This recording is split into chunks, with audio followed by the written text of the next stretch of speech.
Hello, all, and welcome to another episode of Your One Black Friend. Today's episode, well, actually, you guys are going to get a twofer. I recorded an episode yesterday on video with a special guest, my friend Maya Shandi. She was talking about and will be talking about something called 15-minute cities. It's a little bit of a break from the esoteric to face the reality that appears to be presently emerging, that we have to sort of face and prepare for, as it's certainly a probability that certain bad actors want to actualize. So be on the lookout for that. I am trying to decide if whether or not I will make it only available on my YouTube channel and then on my website as well. It's coming up. Or if I will post the audio onto Spotify, Apple, iTunes. Also, if I'll make it available on both. So, either way, if you've not subscribed to my YouTube channel, please do so. If you've not signed up for the newsletter, please do so. You can get to the newsletter by going to youroneblackfriend.com, and the new website will also be youroneblackfriend.com. Right. So good things ahead. We will be continuing the God Soul series lectures. I will have that available on my website as well, and I will also have a couple of episodes dealing with what was talked about in the Ye Are Gods episode as well in the future. But it felt necessary that the 15-minute cities slash digital currency episode be done. Because I was getting a lot of DMs and emails asking me about what's going on with the economy and how people should move and should prepare. I do think, and I may have said this before, but it's certainly worth saying again, prepare, right? It doesn't hurt to be prepared, right? Hope for the best, prepare for the worst. That is my pupper Morpheus losing his mind outside. Sorry if you can hear him barking. So this episode, we are going to be dealing with quite a few things. Going to be a stream of consciousness as well, episode, as is typical. But I wanted to start out because I think this it bears repeating on the podcast as well. It was a video I put out a couple of days ago called "Is the God Particle Conscious?" And I know that not everybody who listens to the podcast also follows me on Instagram or on YouTube or the social media, which is absolutely okay.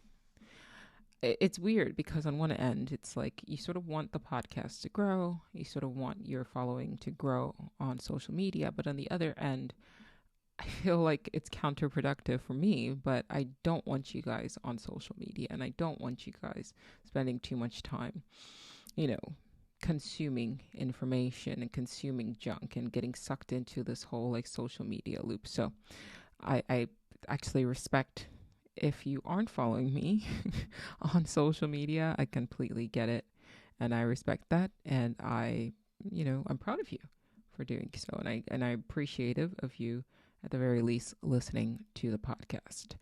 In the future, as I keep saying, we will have books coming out.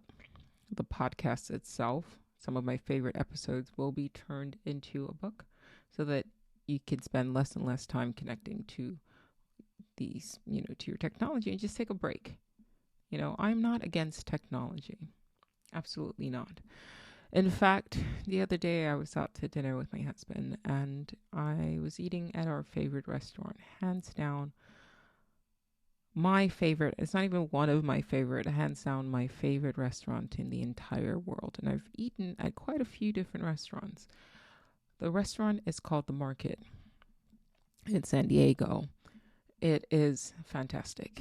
And we went out to dinner, I think on Friday night.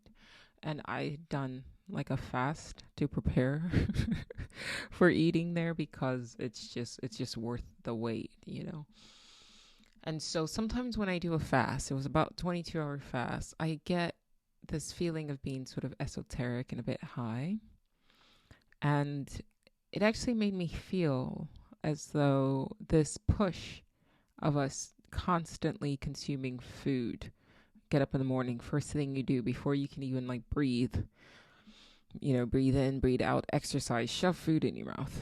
It's 12 o'clock, shove food in your mouth. It's 4 o'clock, shove food in your mouth. It's 6 o'clock, shove food in your mouth. Dinner time, bedtime, cookies and milk, continuously consuming. Have you tried a fast? I'm not saying jump straight to 22-hour fast or 24-hour fast. I would not recommend that. It took me quite a few years of intermittent fasting to get to be able to do a 22-hour fast. Usually I settle at around 16, 17 hours fast before I start eating. There is a documentary on the BBC worth looking about intermittent fasting and how it's good for your body. Your body is not meant to just continuously take in food. It needs time to process the food that you take in, to extract the food, because ultimately what you're consuming is nutrients, it's things it needs, energy, right? So if your body doesn't work that fast, right? Think about it. You don't eat food and have it turn into feces in 2-3 hours. Your body, it goes through a very long digestional tract, right? You got your small intestines, your large intestines, your colon before it eventually comes out. And your intestinal tract is extremely long. So it's quite a bit of a process. How I felt when I was fasting, especially when I hit the 22-minute fast or 22-hour fast, was nothing to be described short of just being zen, just super chill. And it was funny because when they brought out the amuse-bouche at the restaurant at the market, I almost didn't want to eat quite yet because I was enjoying the calm of just being. I felt like my body, the beast, my form, was just sort of still, at peace, satiated. And there was a feeling intuitively that I knew that as soon as I began to feed it, again, to feed the beast, again, that it would sort of get started up. And I just wasn't quite ready for that. So I let my husband eat the amuse-bouche. And sure enough, when they brought out the first course and I ate, I could feel the engines getting turned on and getting kicked up. And sure enough, I started to feel a little bit agitated. And here comes the body. And it's like, we're hungry. Food, more food. And I had to kind of sit, take deep breaths and say, listen, you weren't hungry until we first started eating. So calm down. This is me talking to my body. Food is coming. And I slowed down the pacing of my eating and actually took the time to enjoy the taste of my food, every morsel of every bite that I took. I slowed it down. But it made me think of the fact that, for example, at the beginning of the Industrial Revolution, there was this push for people to eat 3 meals a day. Why? Because it made for more efficient workers. Not that it was good for them, but because it made them work harder. Right? There's books like Social Physics. I forget the author's name. But you read those books like that, and while the information contained in the book, I believe, is, helpful, you can tell that the individuals who write these books that are essentially are like how to make a better workplace, how to make your workers more efficient, they kind of have this weird dehumanizing perception of their employees, right? It's not about them being actual human beings. The way they talk about people in those sort of books, they talk about them as though they're just tools to reach a particular goal, to make more money, to increase productivity. The book is called Social Physics, again, just so you can kind of understand how they view people, how they view workers. So anything that can be done to increase productivity, maximize output, right? Even if it means manipulating a human being, even if it means a subtle loss of body autonomy. So long as dollars are being made, that's all that matters. In the video that I will be putting out, I believe I'm going to title it 15-Minute Cities and Digital Currency. That sounds good. My guest, Maya, she brought up these things that they have had all the way back in 2018, they had in China, where I believe it's called emotional surveillance software. They put these sort of brain computing interface, which I've talked about on the podcast and I've talked about in my videos as well. But it's actually happening right now. It's being used right now in China on Chinese workers. They put these brain computing interface machines, attach them to the brains, to the minds, to the heads of Chinese workers. And then if they express anything like rage, anger, dissatisfaction, they can tell. Their employees can tell. And it's done so that they can sort of maximize output, right? Maximize productivity so that workers, either you get fired if you're behaving in a particular way or you're manipulated in a way where you can work more. And instead of them focusing on creating a work environment where people feel comfortable and safe enough to talk about why they're enraged or upset, right? That's not the focus. It's just, let's put these machines on their heads and read out their emotional output and then figure out how to manipulate them so that they don't behave in that way, and we can get the most out of them with the least amount of money to make sure that we make more money in the long run. This is not being made up. This is something you can Google right now. It has been used for quite a while, at least 5 years. Now, the early stages of that began at the, turn of the century, the start of the Industrial Revolution, right? You make workers eat 3 meals a day. It makes them more productive. They don't get tired. Nobody cares about the fact that that's not how the body works. That's not good for the body.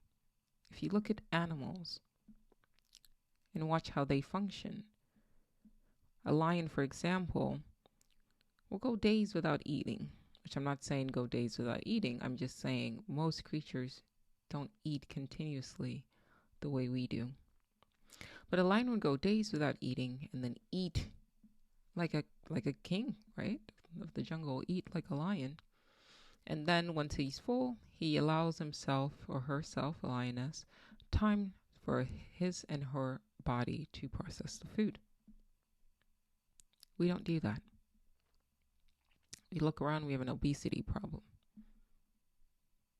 I'm hearing that they're trying to sort of say that, obesity isn't really a problem, and it goes with sort of a body positivity. And my response to that is that no, it is still a problem. It's not good for your health. I think having healthy bodies should be encouraged. By definition, obesity is not healthy. By definition, it is it is a health problem. It's a health risk. And I don't think that should be glorified. But then again, you have to ask yourself, who is pushing these narratives? Because at the end of the day, ask yourself what corporation benefits from whatever particular narrative is being pushed. Right? So, for example, if you tell people that obesity is fine and they just consume food, well, that feeds big pharma, which will eventually feed, not big pharma, that feeds big agriculture, right? Because now to get obese, like, you're consuming cheap food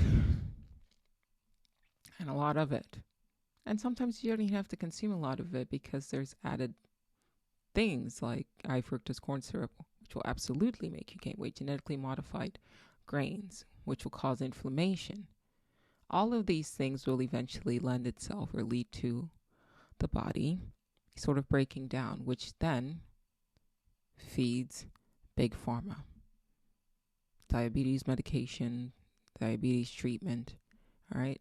Bear in mind and ask yourself, who benefits from whatever particular narrative is being pushed? The calm I felt as I sat with my fast and in my fasting body Reminded me of going back to lions. I've seen pictures of lions walking alongside zebra. And what is said about that is that, well, a lion doesn't just eat to kill just because it sees something that it can eat next to it. If it's not hungry, it will not attack. So even a lion has more zen than a human being. It doesn't consume just for the sake of consumption. If it has no need for something, it leaves it.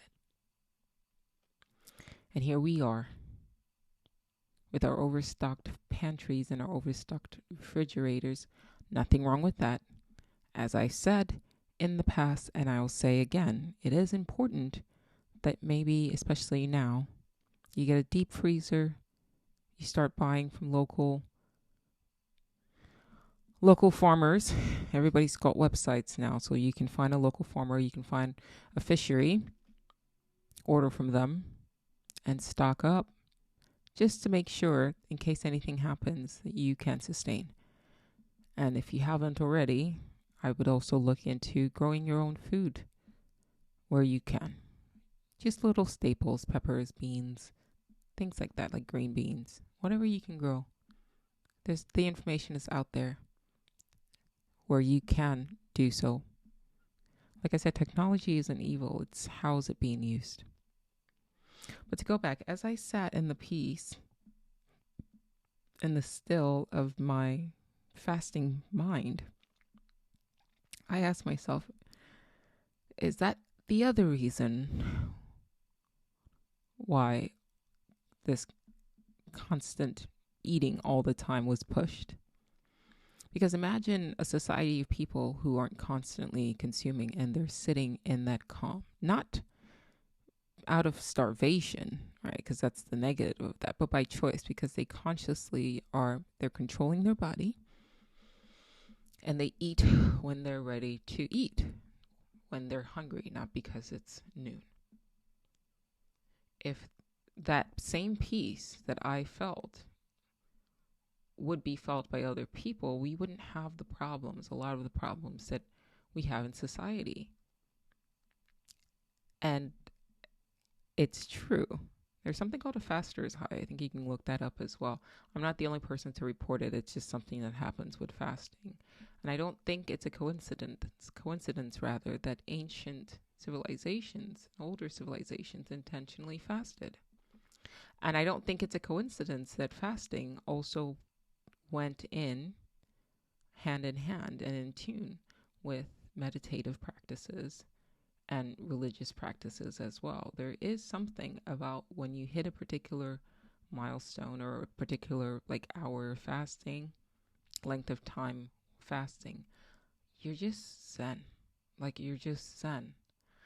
And I look at the world where we're just constantly consuming, and in a world where not only are you encouraged to constantly consume, you're also encouraged to constantly drink alcohol, whereas all these other naturally occurring psychedelics and even synthesized psychedelics, right, made in the lab,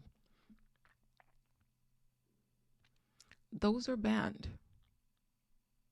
So any sort of drug or plant that leads to human beings being at one with themselves, feeling at one with themselves, loving life, feeling centered, being introspective, taking time for themselves just to relax and being still and calm, that's banned. That's illegal. But any sort of drug that exacerbates the human condition, as we've known to call anxiety, stress, anger, aggressiveness, depression, alcohol all day, legal. Nicotine all day, legal. Caffeine all day, legal. Why? In my opinion, I think it's because it feeds the system.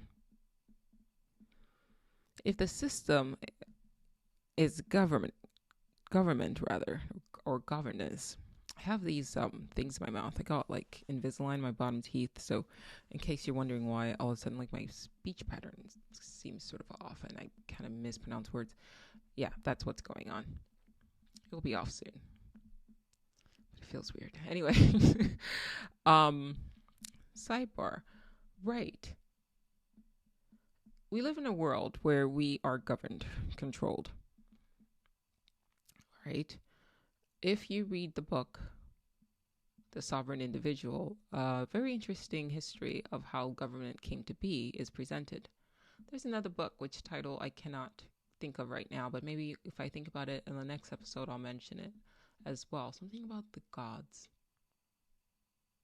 Anyway, back to Sovereign Individual, though. That's a good enough book worth reading, by the way. I've mentioned it a couple of times.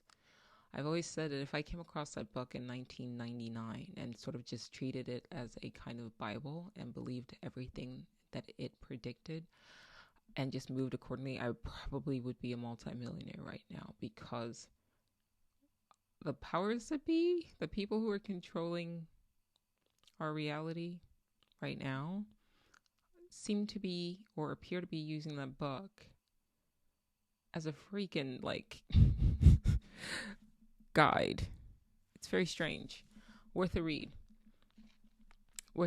But government came to be as an imposition of a certain group of people who just tend to move more aggressively, all right? Essentially bullying the rest of us into paying homage to them. Same thing with kings. They just happen to be the most violent and the most sociopathic of the rest of the group. And so if I don't want you to feel as though I am not needed, if I'm a governing board or if I'm a king, let's just say a king. If I'm a king or a queen, let's say a king because kings rule by might. If I'm a king and I sort of bullied my way into dominating you and ruling you, right, and then I create more rules, it would also behoove me to create a situation or a society where people behave in ways where my rules start to make sense, right? So I would absolutely push forward drugs, foods, patterns of behavior, mindsets. I would absolutely promote that to encourage anything that encourages human beings to behave, sort of in these sort of uncontrollable ways, or in anything that brings out, anything that brings out the worst in humanity. I would structure my society to facilitate that. I'll say that again. If I were a king and I wanted to hold on to my power, or if I was a governor and I wanted to hold on to my power, I would absolutely, it would behoove me to create a society wherein the people that I ruled, I set things up, made them eat certain foods that brought out the worst of them, that made them unruly, so that then I can say, this is why you need me. And so I go back and think about how zen I felt on the 22nd hour of my fast. And then I think about how sort of voracious I got once I began to eat again.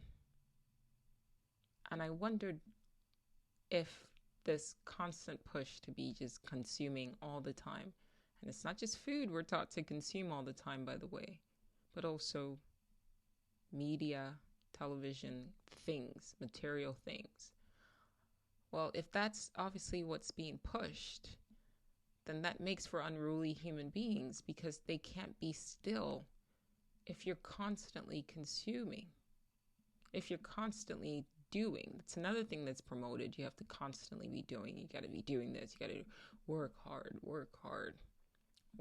play hard. Nobody's pushing you to just chill the fuck out and just sit, to just meditate, to just be, to just sit outside and watch the clouds pass by, as you used to do when you were a kid.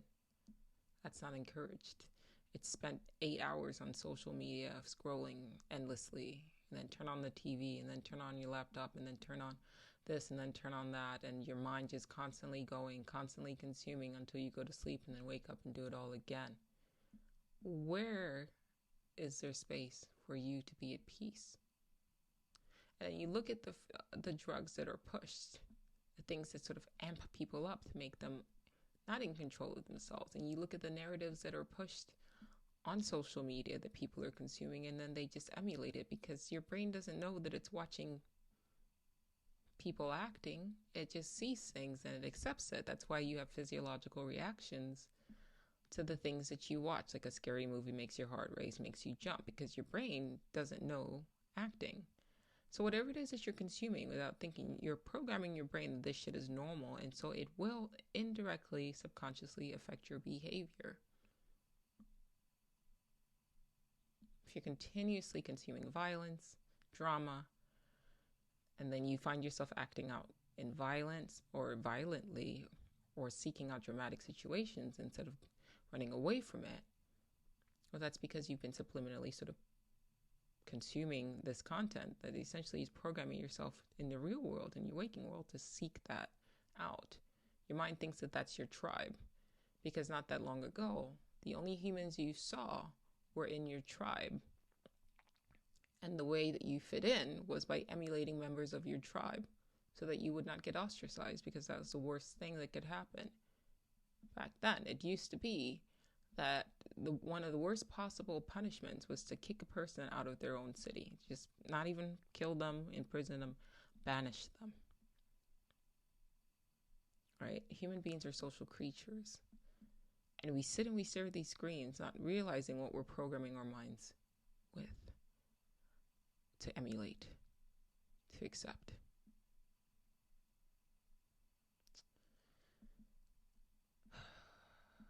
When you sit in peace, peace is priceless. You almost become allergic to the opposite of that. You almost develop an aversion to it. You know, I've been monitoring my mind. I've been taking, for the last, I think, year, I've been healing my gut and my brain with broccoli sprouts, of all things, and sulforaphane in the form of mustard seeds. Broccoli sprouts, like in pill form and powder form, not the actual broccoli sprouts, just easier for me. And I don't, even though I agree with the concept of psilocybin, and I know that microdosing helps people, I haven't had to take it. And it helped me in the beginning deal with this body's depression, but I haven't had to take it. Just simply the broccoli sprouts pills in powder form with the mustard seed, which you can actually make yourself, by the way. You can just get some pills, a little pill packer, and organic mustard seed from the grocery store, and just pack it yourself and take the pills along with the broccoli sprouts powder. It's another option. I catch myself like observing patterns. So for example, certain evenings, I'll see my body sort of antagonizing my husband, or my husband trying to antagonize me. And what's been happening is, instead I take a step back and I just I leave the annoyance in the moment. I lock the annoyance, I lock the disagreement in that moment. It's a slow process. Whereas there used to be a time when I would be upset by something and I would wake up the next day upset by something. Can you imagine your life?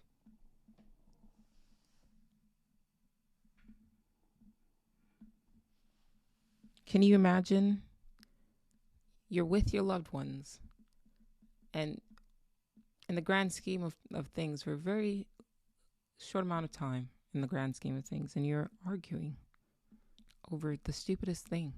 And it's okay to argue. Like, I think that that's just part of existence. Like, it happens. You know, I've talked about binary code, 0, 1. It happens. But gosh, can you just keep the 0 in that frame? If you imagine your day-to-day life as scenes or frames, can you just keep the annoyance in that frame? The argument started at 6:30.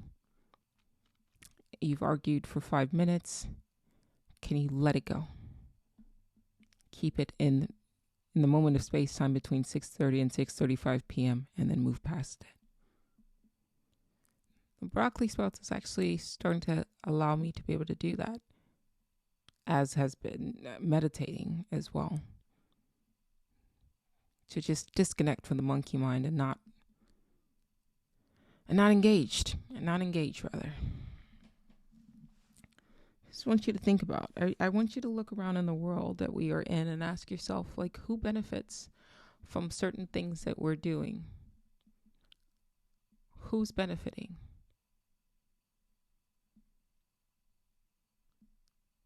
Who's benefiting? My friend Maya, after our chat on the podcast, we're talking about the whole eat the rich thing, right? When a bunch of people in society all say the same thing, somebody's programmed them to say it. And the idea is that, well, the rich aren't paying their fair share of taxes. And the question isn't, why are we paying so much in taxes? And what is the government doing with our money? And why is it that, the Fed, they take a chunk of our money? And then you earn money, and a whole chunk of what you've earned just goes to something that you don't even know how it's being used. Like, it's being wasted.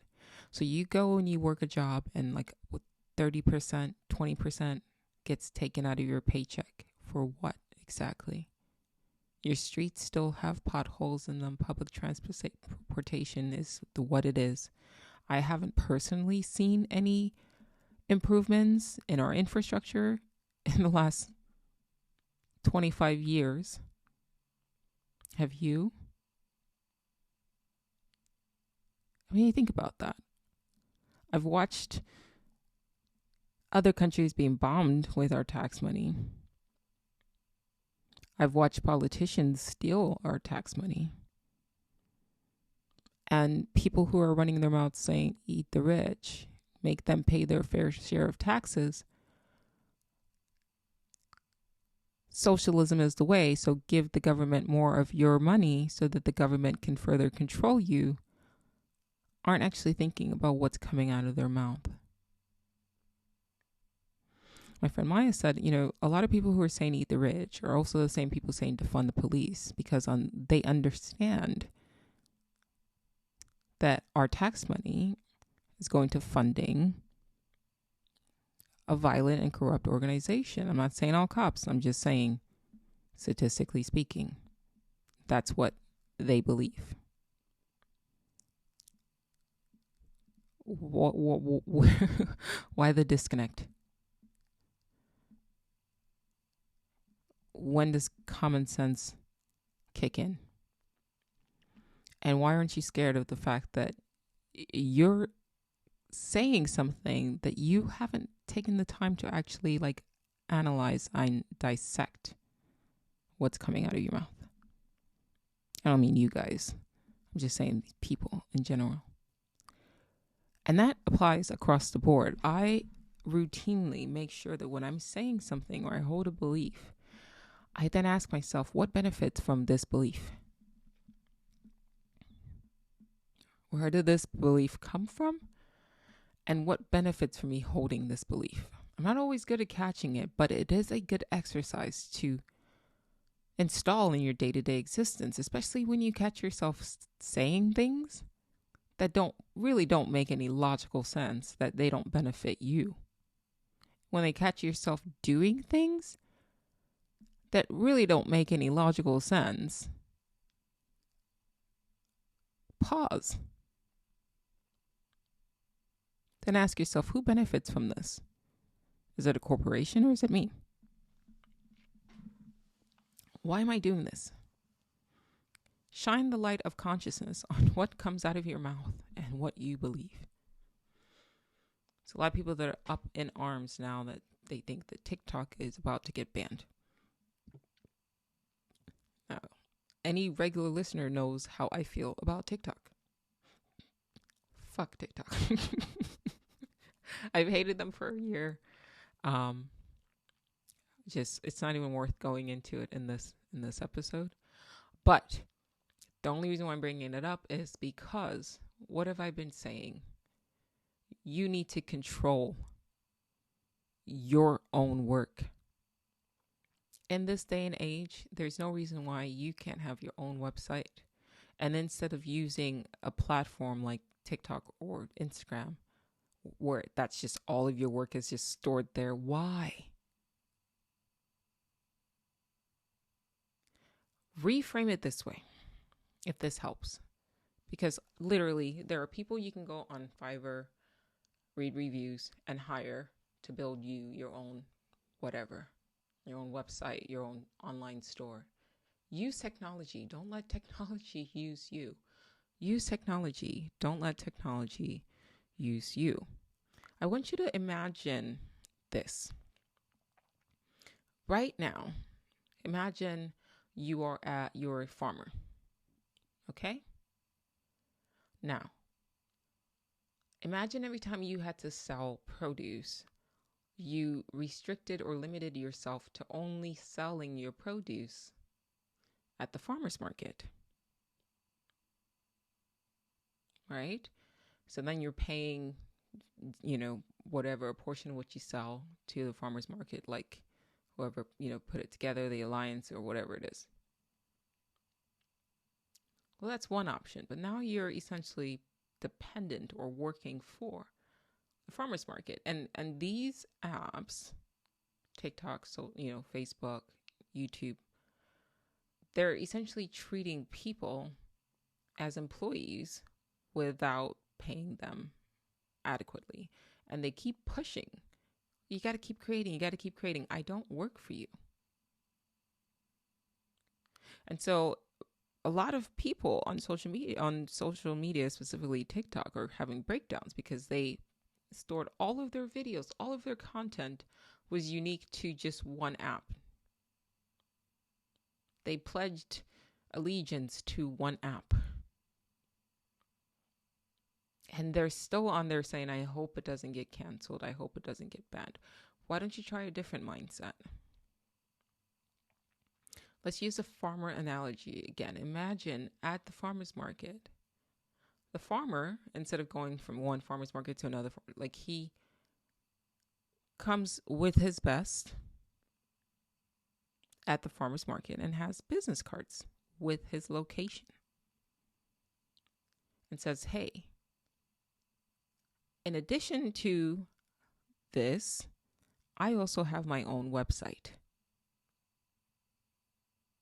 And whatever it is you need to order, whatever it is that you purchase, I actually, for your convenience, can ship you your food. Or I can have your, produce delivered to you. Now imagine this farmer has his own, he hires a driver and he takes people's information, tells them to sign up on the website. And then he doesn't use another app like DoorDash. He hires his own personal driver, pays his personal driver properly, and then drives or delivers produce once a week to people who sign up. So now he's not being used by the farmer's market. He's using the farmer's market to advertise something that he can own and he controls. If you must use social media, if you have a product, if you are a vendor, if you own something, if you sell a service, if you sell goods, they have convinced us that we have to be online. I don't know if that's necessarily true, but here we are. There's something to be said about in-person interactions. There's something that gets lost once technology, your phone, even FaceTime and stuff like that. There's just something's missing. Why don't you reframe things where you use social media as an advertisement to then drive people? Hey, you want more? Come to my website.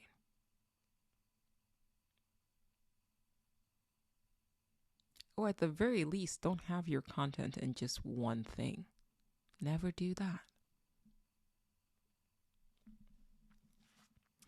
Anyway, I wanted to discuss, can the God particle be conscious? Is the God particle conscious? Now, I posted this video on my other channels. And like I said at the beginning of this episode, I'm going to revisit it. So I'm going to read the transcript and then we're going to kind of go from there. Here we go. I'm getting deja vu right now for some reason. Is the moon there when nobody is looking at it? That is the question that Albert Einstein asked. And he was unhappy with the answer. Now, before I launch off, I will suggest that you go to my YouTube channel and find Jolie's recommendations on books on quantum physics. It's just worth a read. And the books that I suggest and I recommend are, to me, books that are easy to understand, that the average layperson can listen. And over time, when you read it with exposure to it, your mind becomes familiar with it, familiarizes yourself with it, and then it's not so threatening or scary. So, just a suggestion, because I will be talking about things like wave function collapse and the observer effect. Although you could also just Google wave function collapse, observer effect, Copenhagen interpretation, things like that. And for a visual of this, you're welcome to go right now to my YouTube channel, and then depending on when you're listening to this, my website as well. According to the Copenhagen interpretation, a quantum object like the moon is simultaneously in several distinct states of possibilities, or probabilities rather, until it is observed by a conscious observer. Which begs the question, what constitutes a conscious observer? So this is when you hear things like Schrodinger's cat, right? A cat exists in this box in a superposition state of both alive and dead.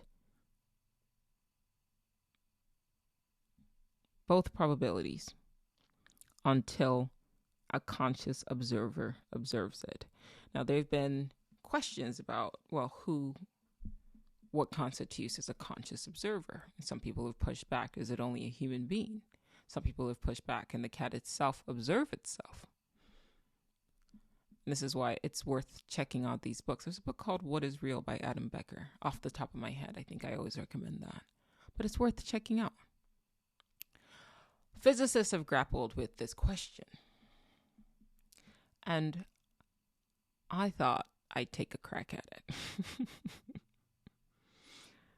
Right. So again, according to the Copenhagen interpretation, a quantum object like the moon is simultaneously in several distinct states of probability until it is observed by a conscious observer. So it is said, for example, the stars in the sky exist because we perceive them, we view them. I remember listening to that and thinking, well, that's great and everything, but could something else be going on that maybe isn't completely dependent on a human observer? And I think others have asked the question as well. The question is, what constitutes as a conscious observer? There are some physicists who have asked, could there be some sort of universal conscious observer? But a lot of them don't really like that question because it almost begs the question of, is there a God that's collapsing the wave function into the reality that we're presently perceiving? And since a lot of physicists are also materialists who don't believe in consciousness and don't believe in gods, it's a hard question for them. So they typically avoid that. This idea of an intelligent designer makes them feel uncomfortable. Now, in my artificial intelligence equals false God video, which is also available on my YouTube channel, that video was recorded as a stream of consciousness. I sat down, hit the record button, and just started talking. And as I was talking, I said, consciousness is the God particle. Now, I just said it. It just came out of my mouth. But after I said it, I thought, wow, that's actually pretty profound, because I was familiar with the God particle and, of course, familiar with the concept of consciousness. But for me to put it together like that without thinking about it, I decided to pay note to that. I've often said, and I say this to friends and family as well, pay attention to things that you say when you're not thinking. I think Daniel Bennett called it thinking fast versus thinking slow. And the fast thinking mind is more reliable, more precise than the slow thinking mind. And so when I said that, I didn't even say is, I said consciousness is the God particle. It just came out. It was a fast thought. And so then I decided to do some research. Could that be possible. And lo and behold, there was something there. First things first, why is the God particle actually called the God particle? Well, initially, it was actually called the goddamn particle because it was so goddamn difficult to find. I didn't make that up, by the way. That's actually why it was called that. But it is better known as the Higgs boson particle. The Higgs boson particle is the fundamental force-carrying particle of the Higgs field. And the Higgs field is defined as an invisible universe-wide field that gives mass to all matter. So I'll say that again. So you've got the God particle or the Higgs boson particle, right, which is a particle, it's one thing. And then a collection of the God particle, collection of God particles forms a Higgs field. The Higgs field is a field, it's an invisible universe-wide field that gives mass to all matter, forcing particles to coalesce into stars, planets, and pretty much everything you see in the universe. Now, I don't know about you, but that sounds to me like a wave function being collapsed. That sounds to me like the observer effect. But how could a field trigger the observer effect? Well, if the field is made of particles that are conscious, then that works. If this field of energy is taking things that exist like waves and then imparting mass into them, it sounds to me like this energy is collapsing a wave function. That's exactly what a conscious observer is said to do.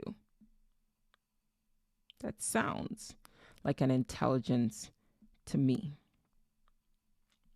Which took me down a little bit of a rabbit hole. So I started looking up articles that supported this idea of whether or not the universe itself could be conscious. Now, I couldn't really find anything saying that the field itself, the Higgs field itself, the God particle itself could be conscious, but I did find information saying or suggesting that the universe itself could be conscious, intelligent, sentient. I found other articles saying that planets themselves could be intelligent, sentient. In fact, the whole universe could be teeming with intelligent life, with consciousness. It's just that we are programmed not to accept that simply because it doesn't fit into a box of what form we think intelligence or consciousness should take, or what we think intelligence should look like. You see, we keep comparing everything back to ourselves. It's like extremely arrogant. We do the same thing with aliens, right? I've had a couple of videos out there I put out where I say we keep expecting aliens to come to Earth and take physical form in the sense of like an ET, green and gnarly and like a monster. These are just projections. It doesn't have to take the form that we expect it to take. So if you already pre-program yourself with what something is supposed to take, then you're going to miss what's right in front of your face. Why would human beings be the only conscious, sentient beings, intelligent beings in this plane, in this universe? Why? Could a field itself be conscious? Could a particle itself be conscious?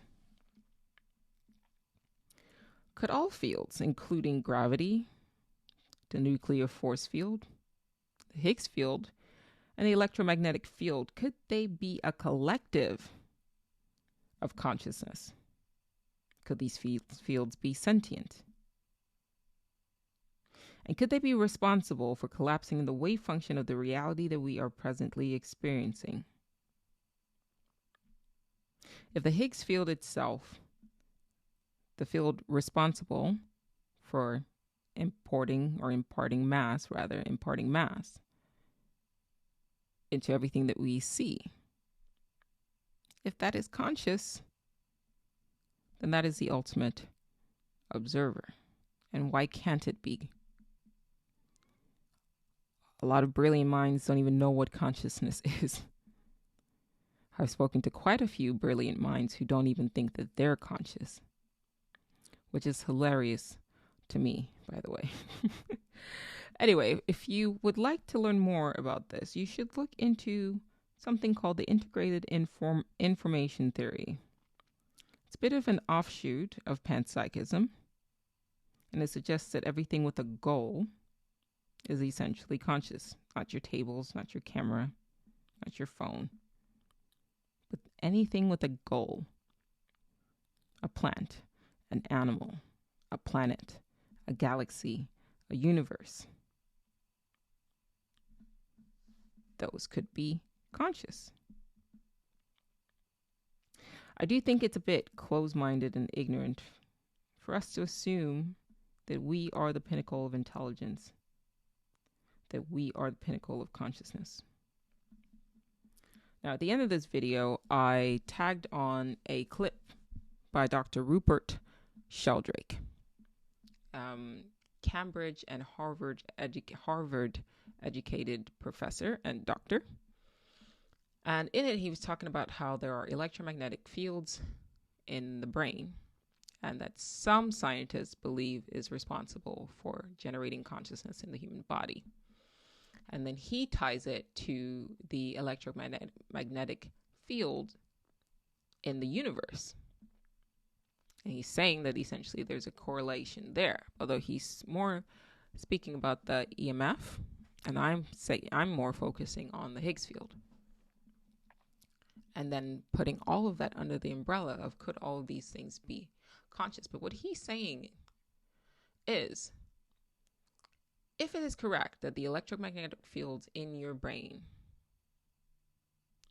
generate or is responsible for generating consciousness in the body, or I would argue at least transmitting consciousness into the body by some mechanism we're not quite yet aware of. And he's saying that that could be connected to the electromagnetic field in the entire universe, and that could be a source of our intelligence, which also means that, or I should say of our consciousness, which also means that electromagnetic fields in the entire universe are also conscious. Now, I came across that lecture after I made this statement: the God particle is consciousness, and consciousness is the God particle. So for me, it feels like I was led down a particular path. And for me, it feels affirming. When I posted that video, Sam on YouTube also mentioned the writings of Bernardo Kastrup, which is worth a read for sure.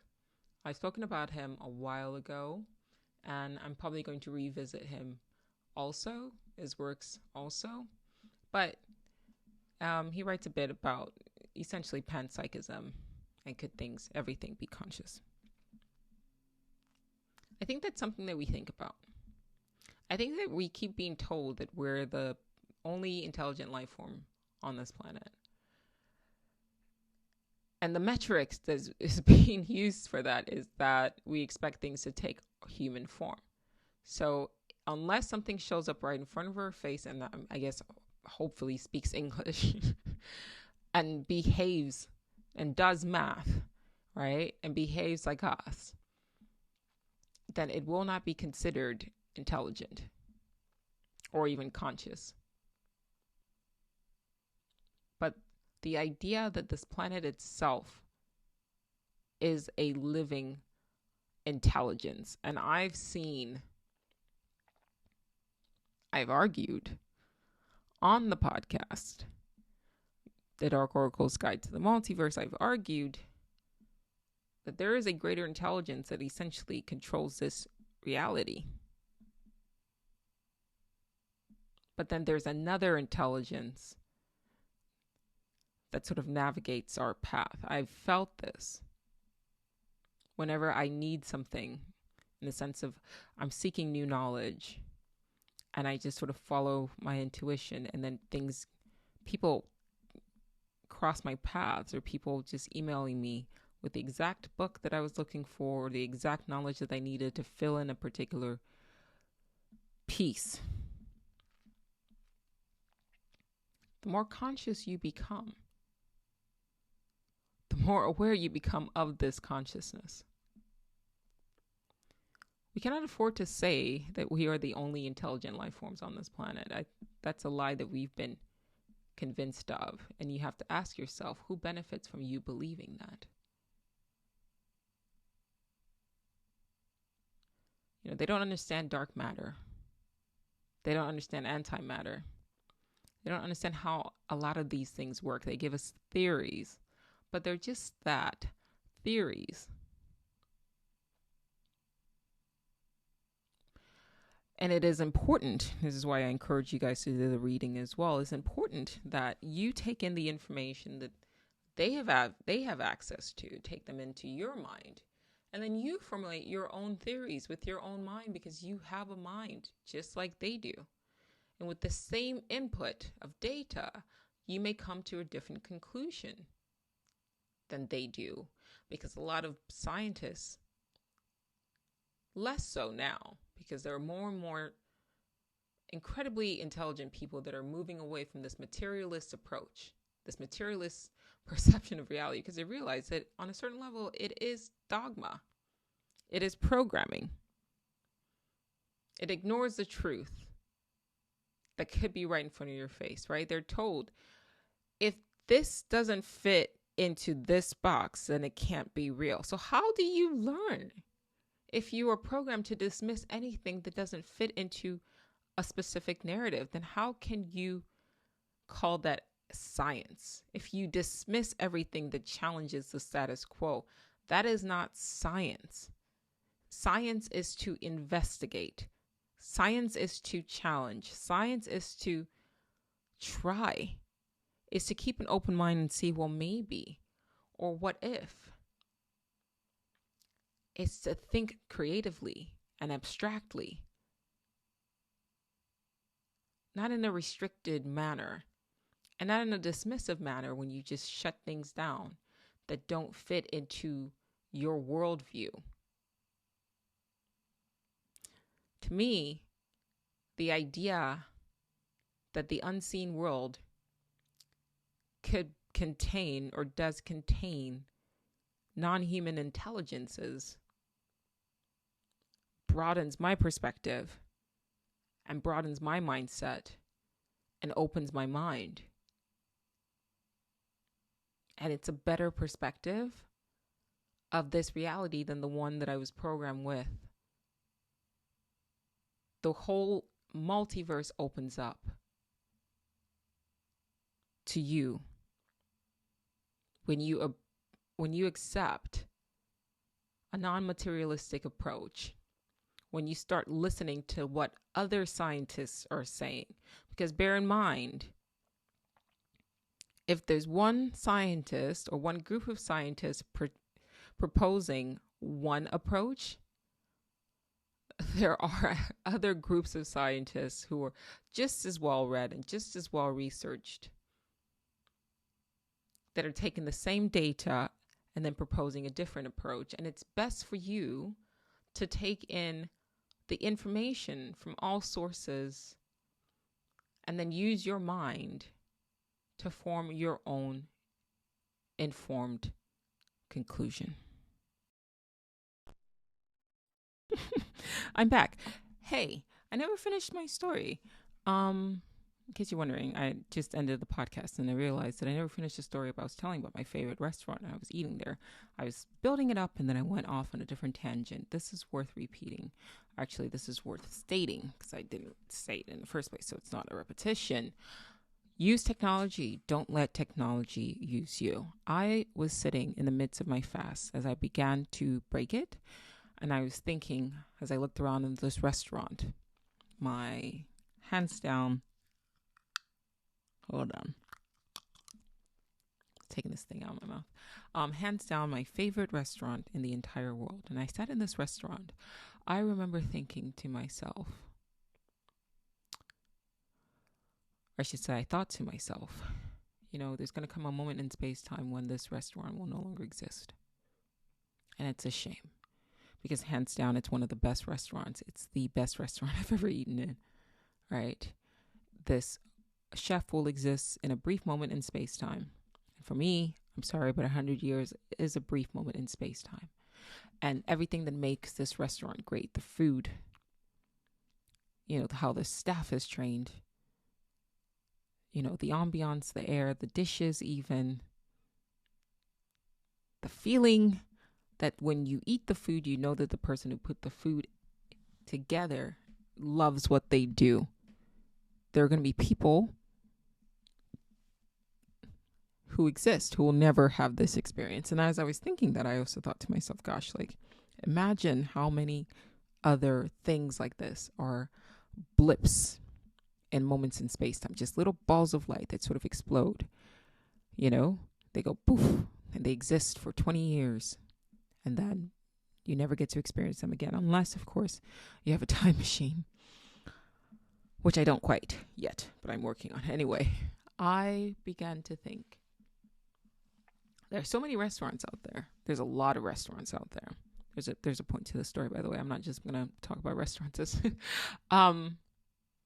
so many restaurants out there that are okay. They mean well, but they don't know better. And I thought, gosh, somebody needs to film this chef of this restaurant. Just sort of follow him throughout the week, right? Shadow him day to day, have him talk and explain why he does certain things. His recipes should be written, right? And recorded in film. His philosophy should be recorded and filmed, both the written word and visually. And then he should offer his knowledge to people who want to do what he's doing, but don't know how. I love exceptional human beings. Exceptional human beings are like blooming flowers in a field of grass. They just glow. And the beauty of it, of a flower, is that you can appreciate it while it's there, right? But then eventually it sort of wilts. But then there is something to be said about painting the flower, right? If a beautiful flower sort of bursts into existence and gives off this essence, right? Yes, I won't be able to smell that exact flower. But if I take a picture of it, I will be able to show people who maybe are so far away that they'll never be able to experience this flower in person, but they can still understand and see its beauty. That's got to be worth something. So an artist takes a picture of a beautiful flower to show others this exists. Look at this. A painter paints a beautiful flower to show others. Look at Van Gogh with his sunflowers. Look at this. Look at it in this way. This exists. And I think a videographer can do the same thing with people who are doing exceptional things with life, in life. If you're a small business owner and you're doing well and you're fantastic, please hire a videographer to follow you for a week and have it transcribed. Put it together. Because humanity as a whole benefits from this. Humanity as a whole benefits from this.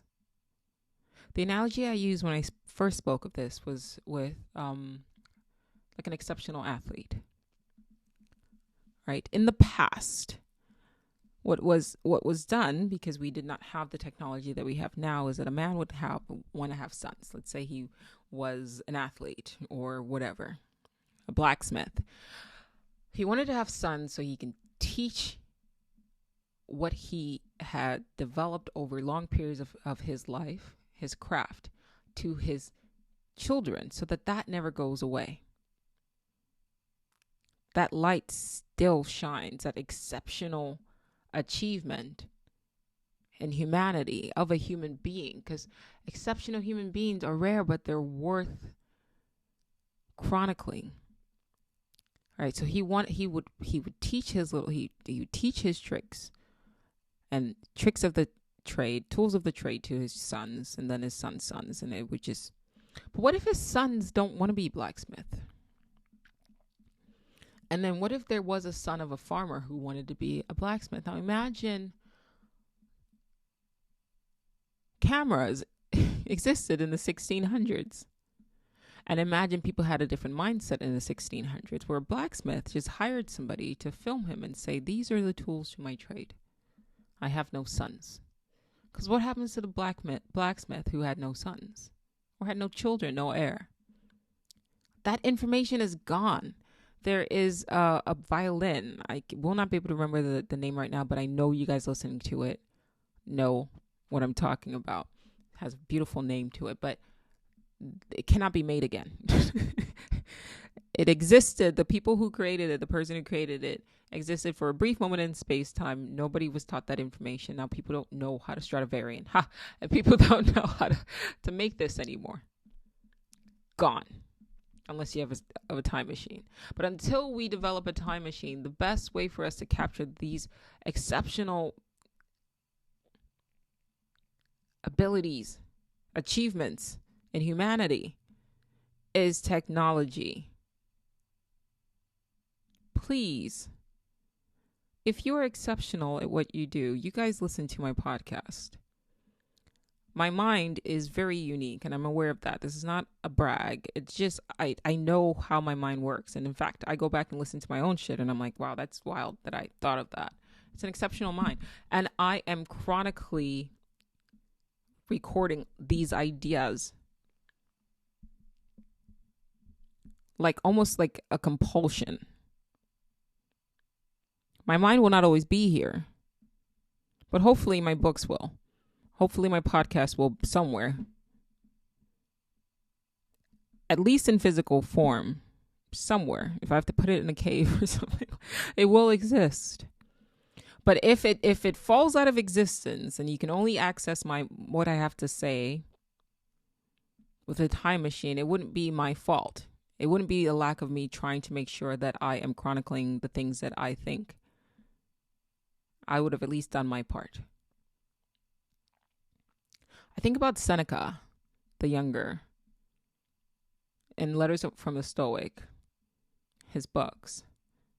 He inspired Marcus Aurelius, but his works are worth going directly straight to the Letters of a Stoic. This man influenced my perception of reality from 2,000 years ago. Imagine he never wrote. The mind that you hear speaking to you right now would still exist, but would be slightly different, because part of my philosophy is influenced by his philosophy and his observations. And so the collective is improved by storing, either in written word or oral tradition. The collective is improved by storing the advancements, the achievements, the knowledge of exceptional human beings. If you're listening to this, you are an exceptional human being. At this day and age, it is not expensive at all to hire a videographer to sit and talk to you and film you, and then you impart what you know. I'm not saying give that away, by the way. Obviously, you guys know me at this point. That's not what I'm saying. If you must sell it, sell it. But you can then go on Fiverr. This is not an ad for Fiverr, by the way. I just like the app and the website. You can go on Fiverr with this video, have somebody transcribe the video, and now you've got a transcript that you can then turn into a book that you can either find a publisher or self-publish, or publish on your own website. But at least now you have it in video form. You can sell the videos. You don't have to just have your information in a book, or in 2023, you can do whatever you want.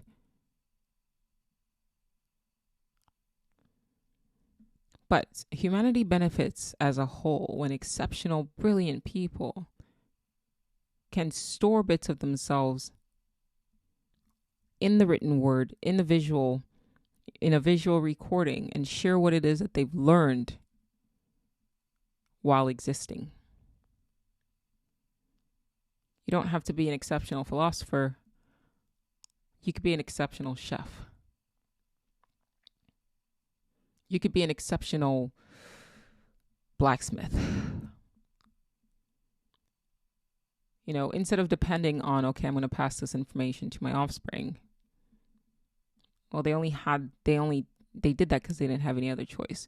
You could educate somebody else's son who was looking for a father like you, somebody else's daughter who was looking for a mother like you, somebody else's son who was looking for a mother like you, and vice versa. But collectively and as a whole throughout space and time, humanity benefits from the exceptional storing bits of what makes them exceptional on some bits of data. Look, I read Letters of a Stoic. I wish I had access to be able to sit, like access to Seneca, to be able to sit, because I understand that book, however long it is, was still only a fraction of this beautiful mind that existed in a brief moment in space-time. But listen, it's like the flower and the picture of the flower. Yes, I won't be there, and I wasn't there when the picture was taken to smell it or to feel it or to touch it. But to know that it exists and to be able to still gaze in its beauty, that's inspirational. That improves me. That improves us.